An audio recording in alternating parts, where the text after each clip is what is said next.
Gita special रेसिपीजमध्ये आपल्या सगळ्यांचं मनपूर्वक स्वागत. तर मंडळी, आज मी तुम्हाला एक छान मस्त नवीन अशी रेसिपी करून दाखवणार आहे आणि ती आहे फणसाच्या अटलांची. हे आहेत फणसांच्या अटलांचे कटलेट, अतिशय सुंदर टेस्टी.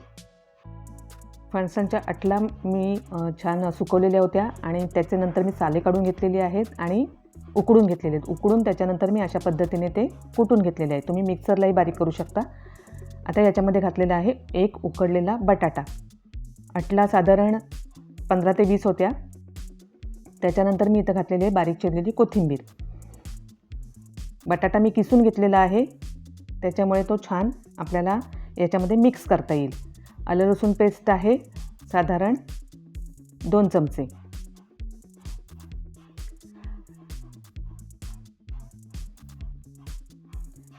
धना पावडर घातलेली आहे 1 चमचा.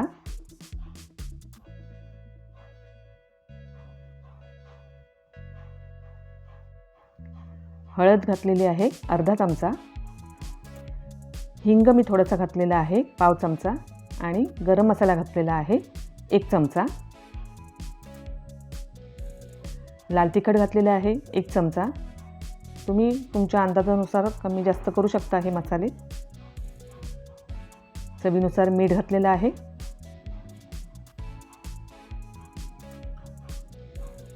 हे सर्व आता आपण छान मिक्स करून घेणार आहोत. अटला आपण नेहमी भाजीत वापरतो किंवा नुसत्या भाजून उकडून खातो, पण त्याचं असं काहीतरी वेगळं सुद्धा आपण करू शकतो. याच्यामध्ये मी घातलेलं आहे 1 टेबलस्पून ब्रेड क्रम्स.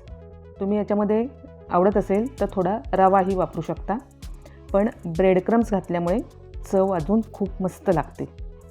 थोडंसं पाणी शिंपडणार आहे आणि हे छान सर्व मिक्स करून घेणार आहे. जास्त पाणी घालायचं नाही, अगदी आपल्याला कटलेटसाठी गोळा बनवता येईल इतपतच पाणी वापरायचं आहे. अशा पद्धतीने ते मी मळून घेतलेलं आहे. अतिशय झटपट पण रेसिपी होते आणि मस्त टेस्टी लागते. अजून या फणसांच्या अटलांपासून वेगवेगळे पदार्थ आपल्याला करता येतील. त्याची मी रेसिपी तुम्हाला नंतर करून दाखवेनच.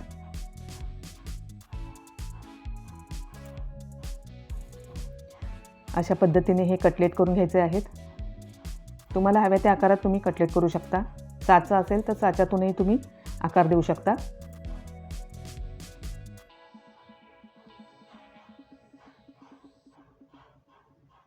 नाश्त्यासाठी हा उत्तम पर्याय आहे. मुलंही अगदी आवडीने खातील. या कटलेटबरोबर तुम्ही खोबऱ्याची चटणीही करू शकता किंवा सॉस बरोबरही खाऊ शकता. मी आज हे सॉसबरोबर सर्व केलेले आहेत, पण चटणीबरोबरही खूप छान लागतील आणि अगदी नुसते खाल्ले तरी पण अतिशय टेस्टी लागतात.